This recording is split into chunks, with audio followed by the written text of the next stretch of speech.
Life Audio. Welcome to Christian Natural Health with naturopathic Dr. Lauren DeVille. Christian Natural Health is the podcast on how to get and stay healthy, God's way. You'll hear topics on nutrition, exercise, sleep, avoiding toxicity, meditating on scripture, what supplements to take, stress management, defeating anxiety and worry, how to reconcile Eastern medicine approaches with Christianity, and a whole lot more.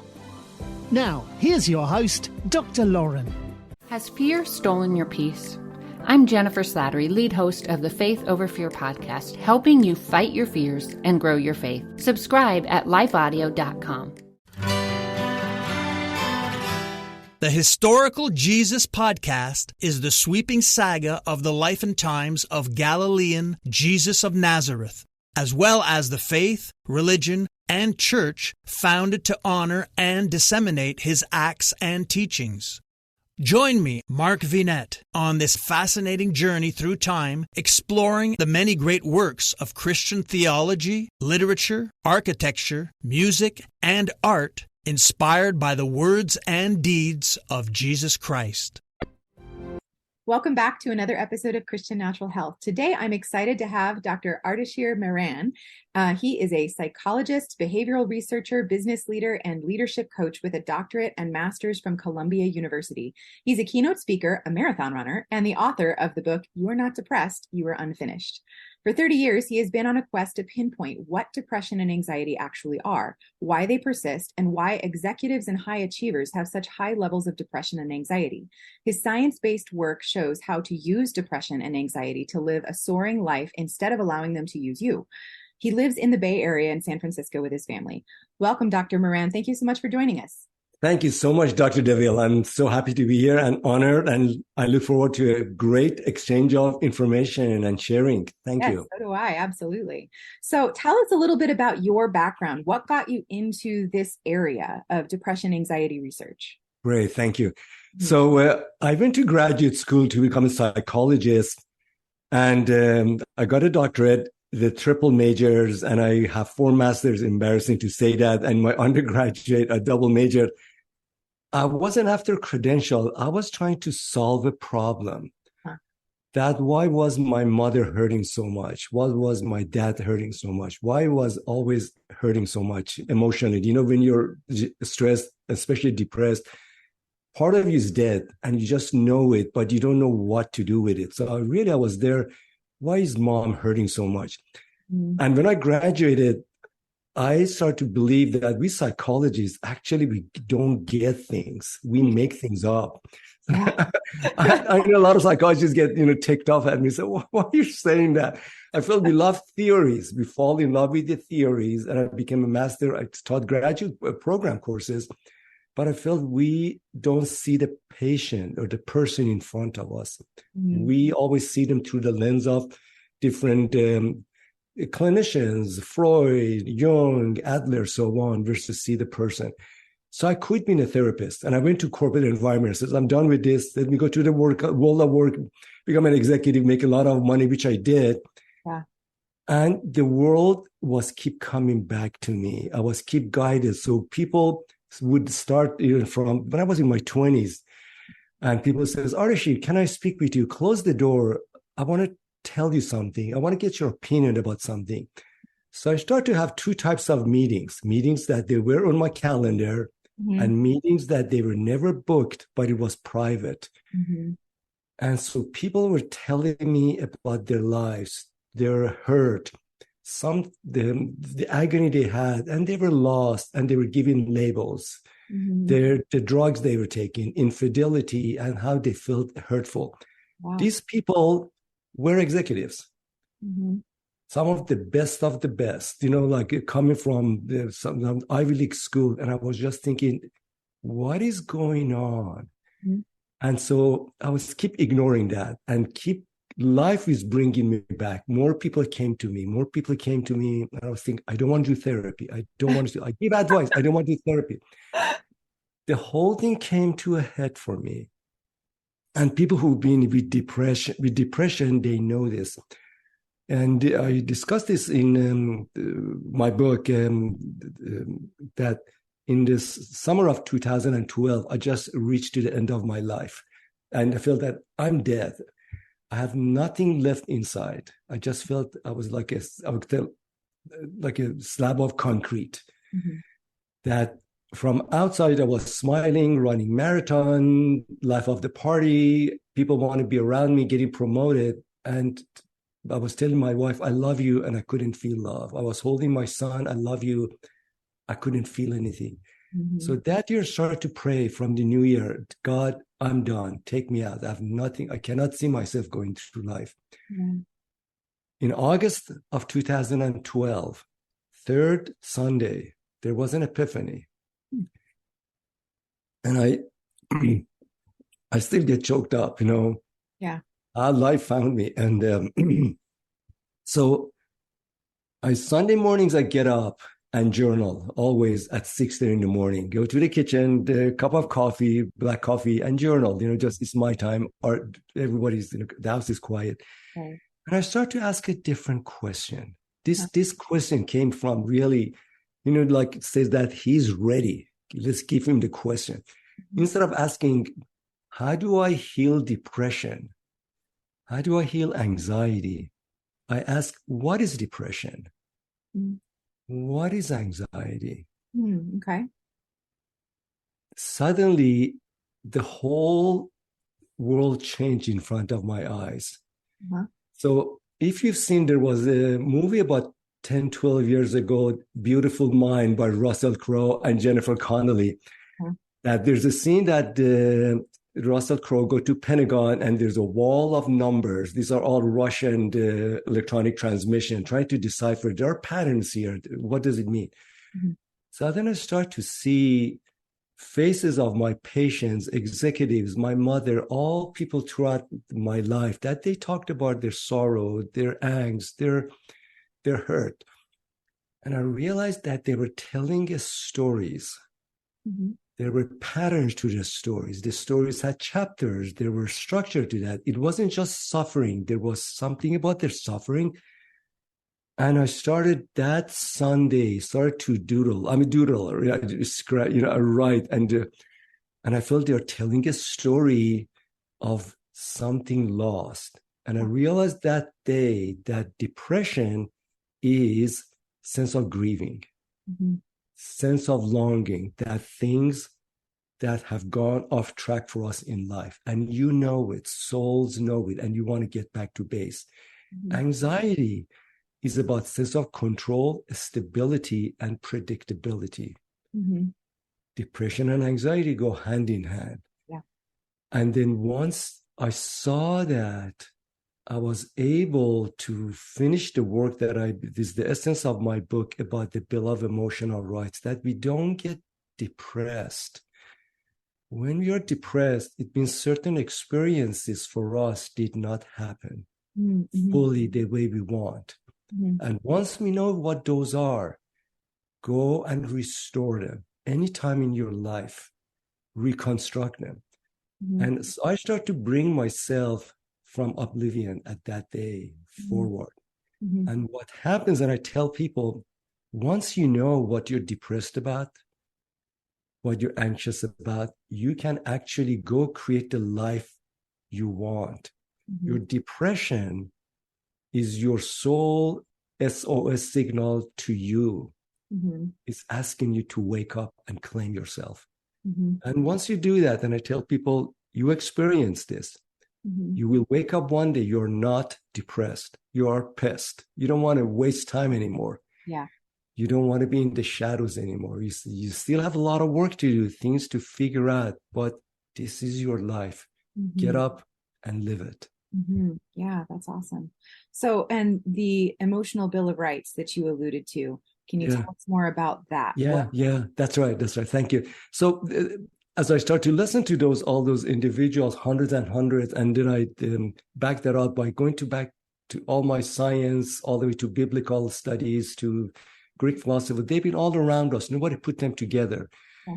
So there are 7 emotional rights. They've been with humans all throughout the ages, societies, eras, and they are cradle to grave. Everybody has them. So the first one is sense of I belong. Mm-hmm. It's starting from the attachment to mother or caregiver, that the very first experience we have, somebody welcomes us to this world, is a skin to skin, eye to eye, smell, touch, sense that we feel I belong here. And that belonging lasts a lifetime. And that sense of I belong, that somebody sees me, loves me, and I love back. And as you go through life, first with mother is that attachment, separation, and independence. Many people, we don't have data on this, many people struggle with unformed attachment bonds. In fact, we know from research, and I had the post on LinkedIn, folks can see that, I challenge that we think attention deficit disorder is not actually attention, is attachment deficit disorder. That's so some of my clients, they come to me, once you know what we think is distractibility, busy mind, once you listen to them, these are seeking the sense of nervous system and finding themselves. They are missing some basically human experience. Number one. Number two, so that was I belong. The next one is I'm boundless.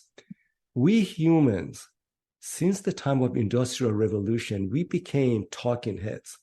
Our brain gets transported by train, by cars, so on. But we forget we have a body. We are biological being. So we don't appreciate that when we think fully, we think with our entire body. We feel our thinking. We sense our thinking. We know from research, when you do focus group, when you're in a brainstorming sessions, if you ask people to get up, move around the room, give them a pen, the quality and quantity of the thinking is better versus just sit there and, and just, verbalize. Being in nature, we've forgotten to be nature.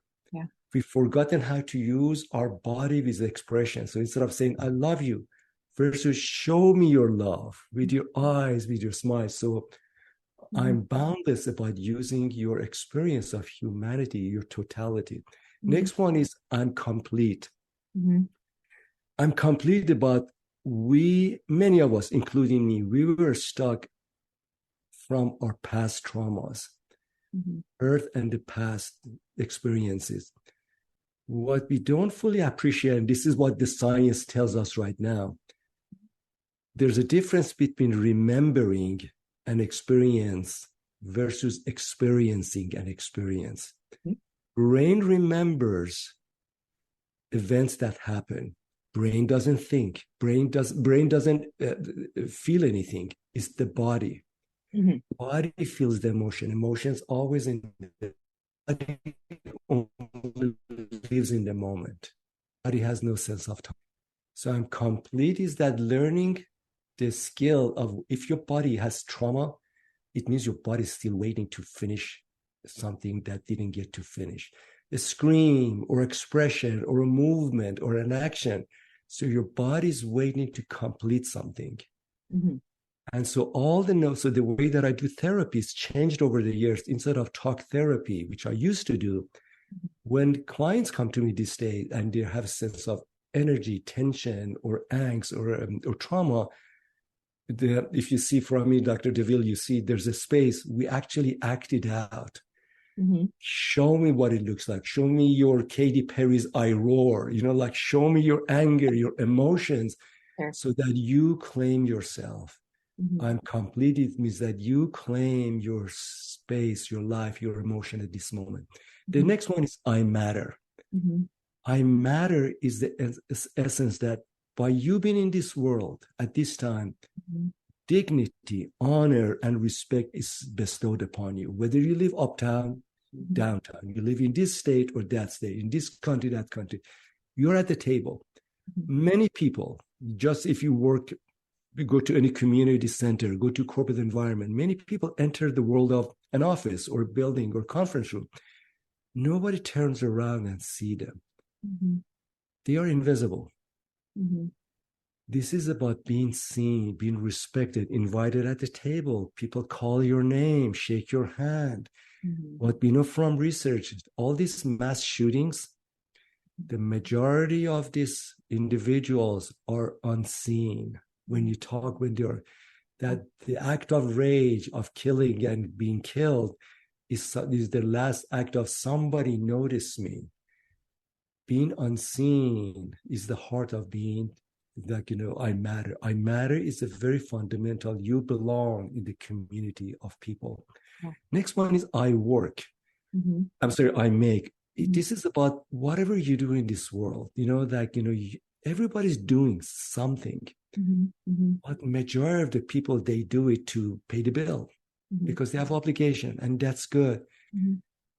Find the work, profession, whatever it is, but it's yours. It's your voice, is your action. So my loop, when I became a corporate guy, I was good at it, but it wasn't my work. So I took 30 years to do this research. Coming back, I was born to be a healer. Yeah. Now these days, I'm a healer. I don't goof around. I don't do anything else. And people says, Grace, great opening here. Do you want to be a senior vice president? I said, love you, no more. This is my work. I love that money. I'm not making that money. Doesn't matter. Money will come. Yeah. This is my work. Right. And I'm doing it fully. So invitation is find out what you're made to do and do that. The next right is I am. This is the most fascinating one. In fact, many women struggle with this. This is about your soul voice. Since the time we are young children, we are told, use your words, don't be fidgety, put your hands down, try to act like a good girl, good boy. We all express our ways in certain pitch, certain expressions, certain movement. And we learn to be a good girls and good boys. And not only that, we are told to hold emotions back, use your brain, be very selective. So I start to notice this almost 10 years ago, that senior leader, female leader would come to me and I would notice their voice. It was rather monotone. They were talking about tension at work, with the family, with the children. It was rather monotone business reporting out. And then there was another thing. They would talk about the tightness around their shoulder, their neck, their jaws, thyroid problems. And then I would listen to their voice. It was sense of the raspiness. I would ask them, I would invite them to just settle in their bodies and let the voice come out, and then practice even expressing your voice and then mentioning what was on their mind. This is about finding the power of your soul projected through your voice. This is how you claim your space. Yeah, okay. This brings tears to people that say, oh my gosh, this is me. And then you feel yourself bigger, you feel your space. The last one, they all go together, but not this order, is I soar. There's a statement by Maya Angelou that says, there is no greater agony than bearing an untold story inside you. An untold story. 8 billion people, 8 billion story. So when people come work with me, I tell them, what is your story? People say, to become executive, this, that. I said, that's not your story. There's a different story. You are on this earth to do something. Everybody has a hero's journey. And sometimes your pain, your struggle, your hurt, just like mine, are guiding you to your story. Everybody has a story. And it actually is not hard. You're already in it. You're just not noticing it. You're swimming in it. You don't have to go to Maui to take vacation with a bottle of champagne to figure that you're already inside your story. You just need to live differently, that your story will liberate you, will take you to a different place. My story is to shift the mental health field from a diagnosis oriented to illness. We get illness backwards. We're trying to medicate to basically treat people, and we see illnesses as almost a standalone experiences. That's the reason we are not coming out of this depression. Almost every mental illness, we go to therapy year after year. No, we're solving the symptoms, not healing the person. Amen. That's my story. That's my story. And the what will be on my grave, I know this, and I discussed it with my wife. Ardeshir Mehran helped discover the cure for depression and ease the pain of millions. That's why I was born. I know it now. Beautiful. So the 7 needs are: I belong, I'm complete, I'm boundless, I am, I make, and I soar. Awesome. So specifically with so let's start with I belong, for example, that idea of having the emotional connection and the oneness. So what happens if somebody is isolated and alone? What do they do in order to go ahead to go about trying to create that connection? That's right.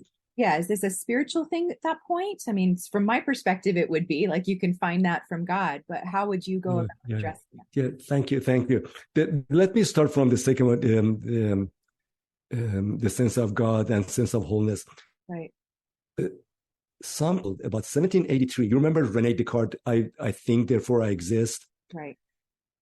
There's a context to that. That was the beginning of fragmentation of man. A compromise was made at that time. For the first time in history, mankind or humankind was broken to spirit, mind, and body. It didn't exist before that. Before that was a human being. Together, right. So for spirit, go to church. Body, get them to the field. But we love mind. That's how even the psychotherapy to this day, we think we need to talk about mind. Sure. So part of the being whole, to know everything we do is just one being. Even mind, body, spirit, scientifically is incorrect. We are just one being, and all of these are together. At each point, we are a spiritual being, we are an intellectual being, and we are a physical being. Yeah. Once we know that there's not a single thing we do that is not a spiritual, there's not a single thing we do that is not intellectual or physical. So when we want to find from I belong, the very first thing to know that we are whole. That I belong, the belonging starts with I belong to me.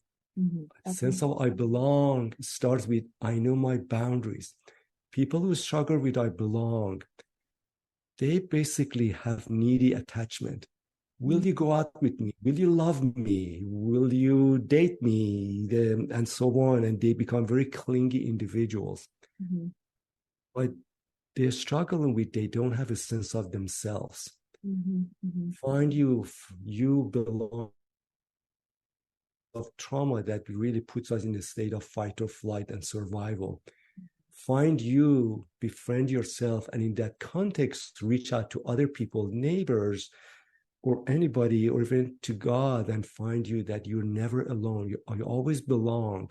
But belong is start to know that you're in a home, protect the home, honor the home, and then be very thoughtful with other person. Who do you want to invite to your home, and who do you need to kick out of the home? There are a lot of people, in fact, there are women, they're always women in relationship that they are abuser relationship, that they give their soul away to be loved by somebody who is in a very dependent relationship. Find you, find yourself, claim yourself, and invite the person that is right for you to create the right I belong relationship. Oh, I love that. So, and before I kind of get into the questions for some of the others, one of the things that you just said is that if we're all integrated, body, mind, spirit, and it's all one thing, it's not just one.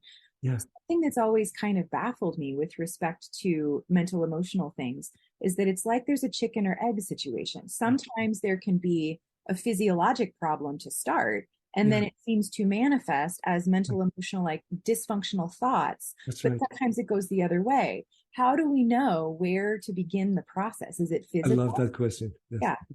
Yeah. So they're all related. So you always follow the energy. Okay. And energy is the pain. So what is interesting, oh my God, this is so interesting. So I used to work in healthcare. So this is good data point. Kaiser Permanente, which is one of the largest healthcare organizations. So one of my last projects before I left the organization was in the primary care department, that they were trying to come up with a better solution for the following problem. What is the problem? That across the Kaiser Permanente footprint, every day in adult units, up to 1/3 of patients, their ailments they came for, it was based upon depression. 1/3, you talk about, I don't know the number, but talk about tens of thousands, if not hundreds of thousands. People come there for psychosomatic ailment related, but when the primary care doctors say that there's nothing wrong with them, we've done all the testing, MRI, these are all, when we look at them, these are depressed patients, professionals. Yeah. So pain is a very powerful indication of emotion suppressed. Mm-hmm. Whatever we suppress here, we express in our bodies. Mm-hmm. So you follow the pain, mm-hmm. you follow the energy. So the way you do that, you help people to see their pain is not something you go take medication, you go numb it. This is also where addiction, drug, addiction is diversion for a pain that it hurts so much that you just need to numb it. So part of that is inviting the person to honor their pain. Your body is speaking to you. Your body is holding a message for you. Yeah. What is that message coming from your soul, from your heart? Yeah. Many people that you see them, they have, I tell people, it's not your depression is about broken hearts, mm-hmm. not broken brain or imbalanced chemistry. Mm-hmm. You are hurting, mm-hmm. and you know it. Right. Go there and bring your pain in the context of your being. Mm-hmm. And what you will see, as I've seen my therapy, you see the pain is start to break down, gradually changes, then gradually dissolve and goes away. Mm-hmm. That pain is expression.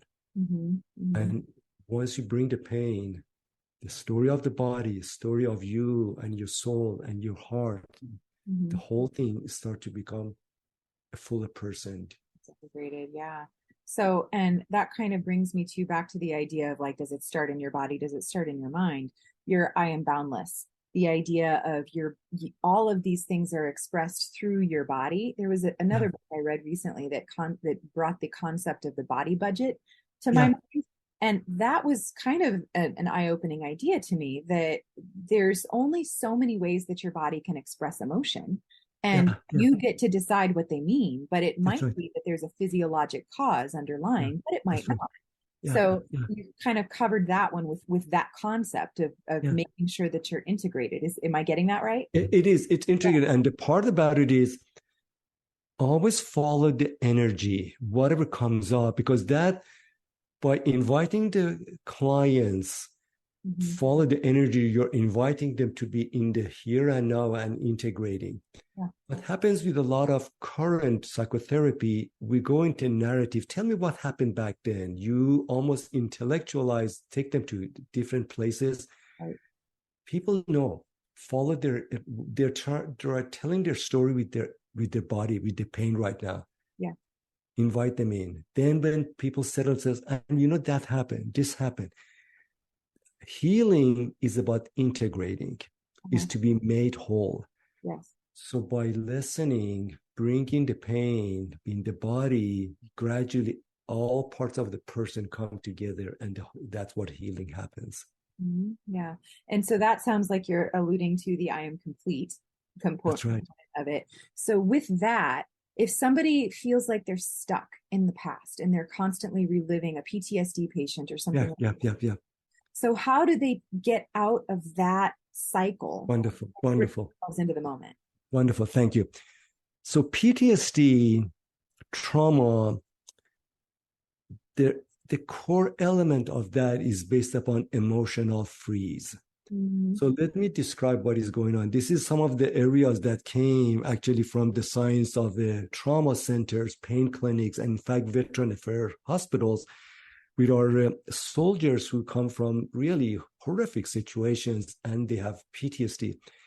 So when we have we deal with overwhelming emotional experiences.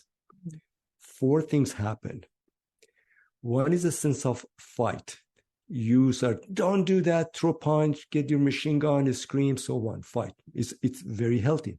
The other one, flight. You take off, get out of here. Or just, saying that I'm here, but I'm not going to pay attention. Basically that in them. The other one is that appease.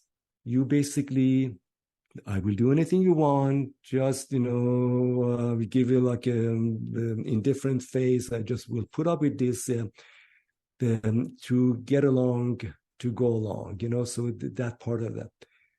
The most consequential one is freeze. Freeze is that suddenly you go to the emotional, you almost, right, that you get stuck. This happens when we get rear-ended, when you fall down from the bicycle, when we are in a bomb blast, or when we experience PTSD, child abuse, neglect, or being hurt.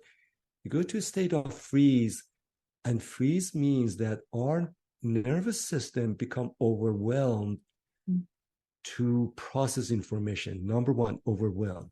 The next things happen when our body has a lot of energy in it. With trauma, body is designed to release trauma's energy. Body is designed to act something, do something, fight, flight. In those situations, people don't do anything. They basically freeze. That turns to trauma and PTSD. PTSD means there's a lot of energy stuck in the body that hasn't been released. PTSD is not about what happened to you. It means the volume of the energy that is stuck in you. That's what flashback comes in. Something you see, something you smell or sight, it remembers. So the way you work with PTSD, doing a lot of tell me what happened to you, what you were, actually is not only is not helpful, you re-traumatize people, which a lot of therapists do. With PTSD and some of the work I do with clients, in fact, most of them are women that with their child abuse, early, like even like cesareans for child delivery, or it means the body still is waiting to close an emotional loop.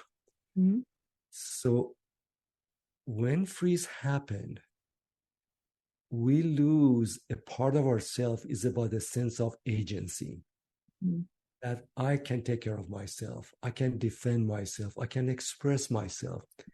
So the way you heal with PTSD or what is overwhelming, you help people settle in their 5 senses, being here and now, smell, sound, so on.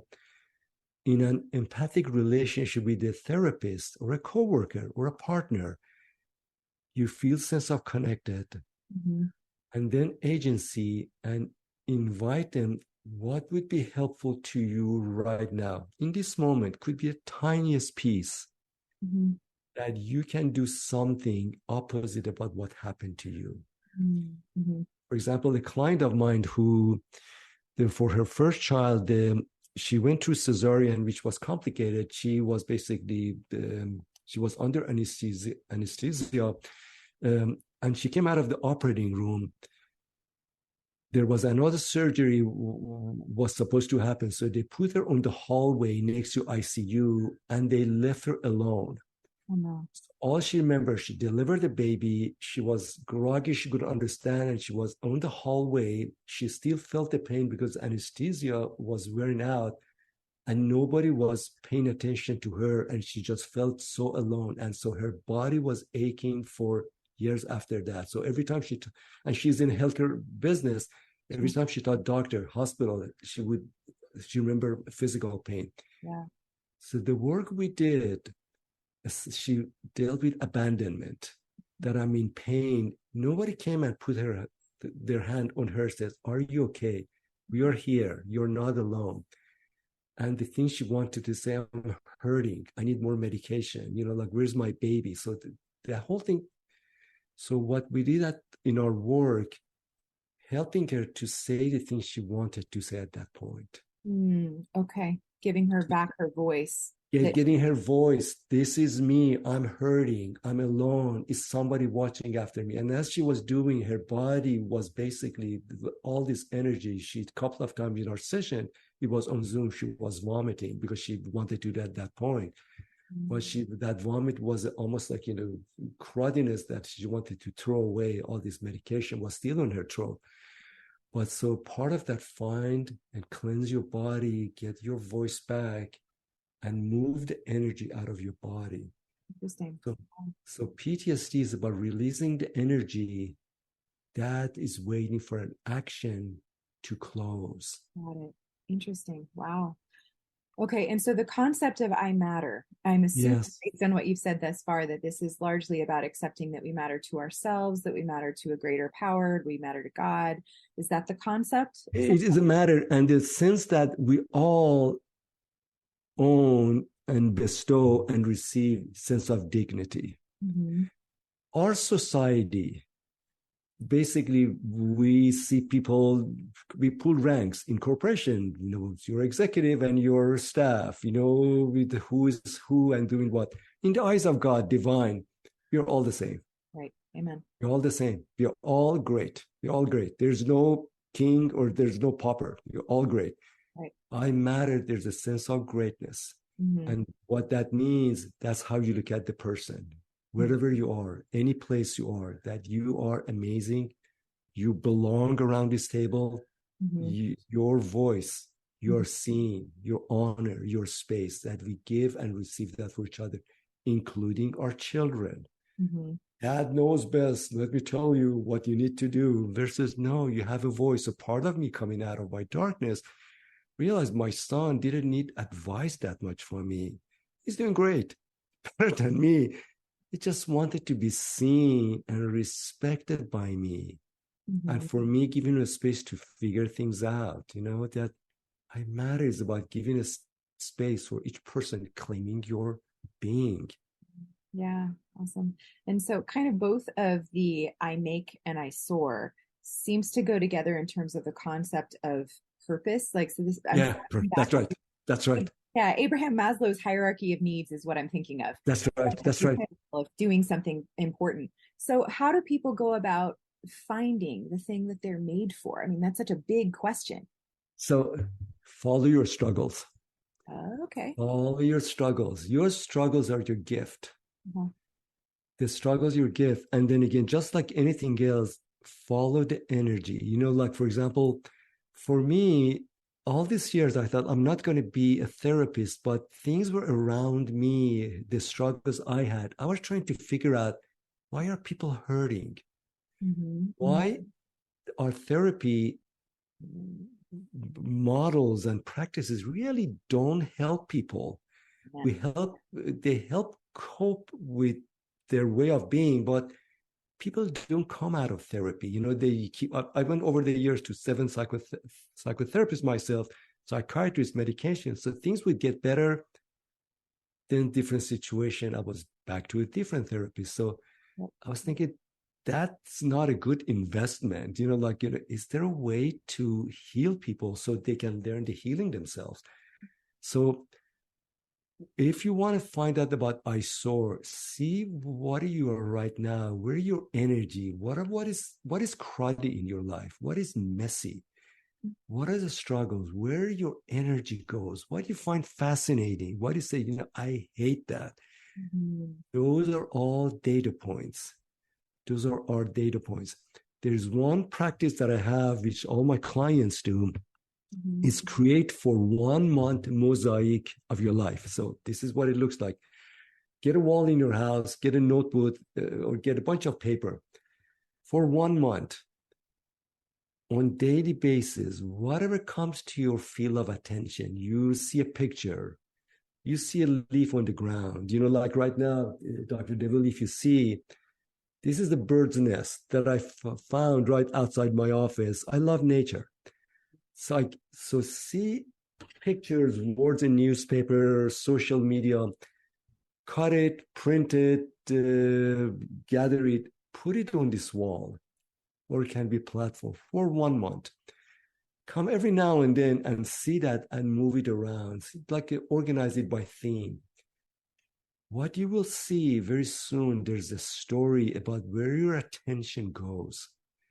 Yep. And that your attention, instead of just saying that I want to do this for the rest of my life, could be the next few months, could be the next few years. Your attention, you may not realize it, always scan the world in a very predictable and pattern-based fashion. The sooner you know that, the sooner you can hone in your sense of what draws you in. Sure. Yeah, that definitely makes sense. So, and your niche almost, it seems like, is the high achievers. Was that because that's you and because that's the people that you were around, or what was it that drew you specifically to that group with respect to anxiety and depression? Thank you. Yes, it's partly because the bigger reason is those are the people actually they're suffering the most. Really? So we know from the research, executives, high achievers, entrepreneurs, they have 2 to 3 times higher rate of anxiety, depression, ADHD, bipolar issues, substance abuse, and suicide than general population. And when you tell that to people, says, so deal with it, you're making all that money, don't tell me you're depressed. The reason is the high achievers, they learn to ignore their feelings. In our Western society, we glamorize resiliency. Resiliency, the skill of bouncing back. You have a setback, you figure it out, you learn from it, you come out, and then you go on again. That's what high achievers do.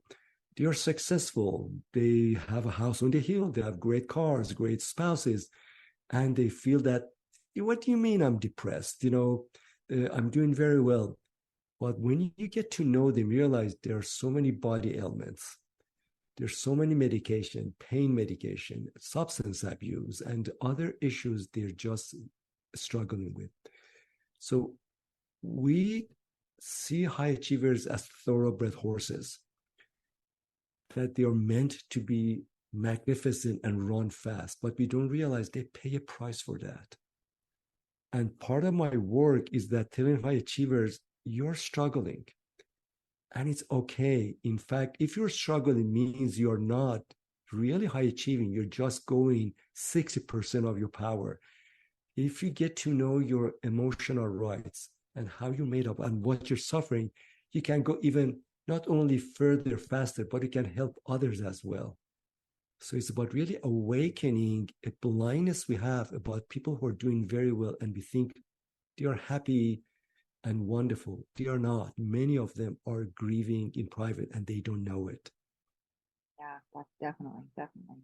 So what have I not asked you that you think is important to leave with our audience? Maybe, what do I do right now? Right this second. So an invitation for you, dear audience, anywhere you are in this world, the very first thing is that to know that if there are pain, you struggle, a sorrow, or a broken heart, it doesn't mean you're broken. It means you have a life. It means that you are experiencing life. The sheer fact of knowing your pain is the first step toward healing. Second, if you're struggling, what it really means, I put all the fancy language of psychologists aside.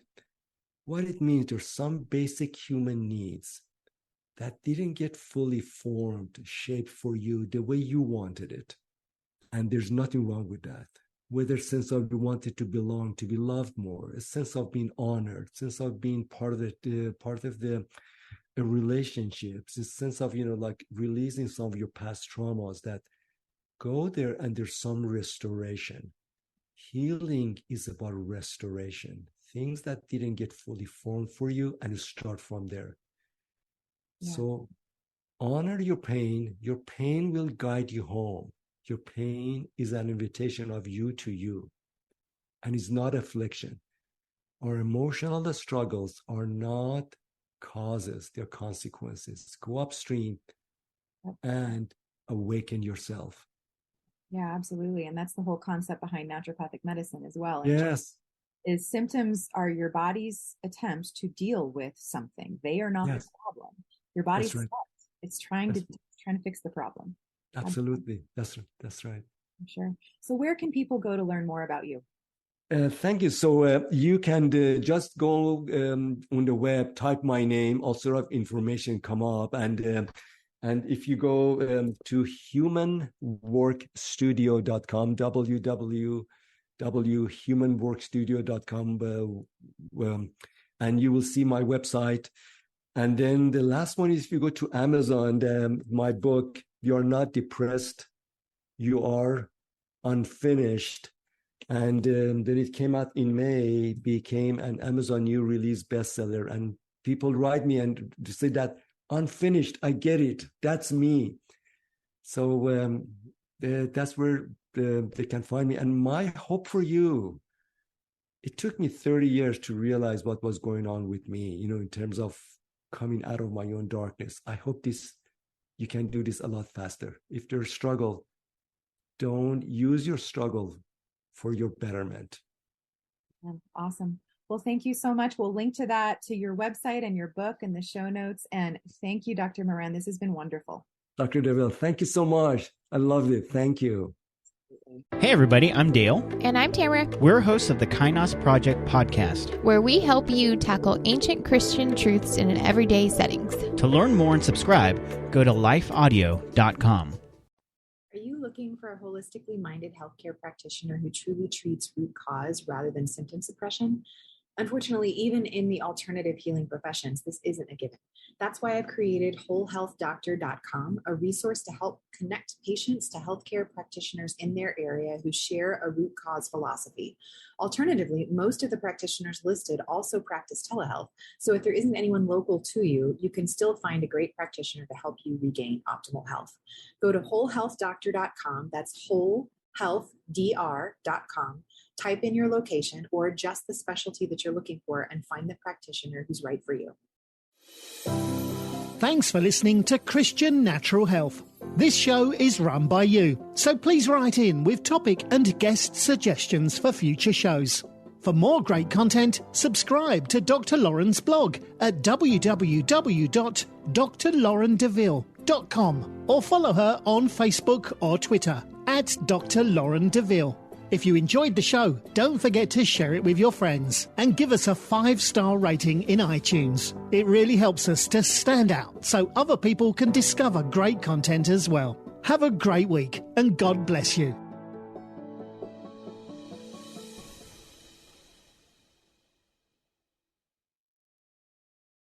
I'm Don Hawkins, inviting you to be encouraged with my weekly podcast, Encouragement for You. To subscribe, go to lifeaudio.com.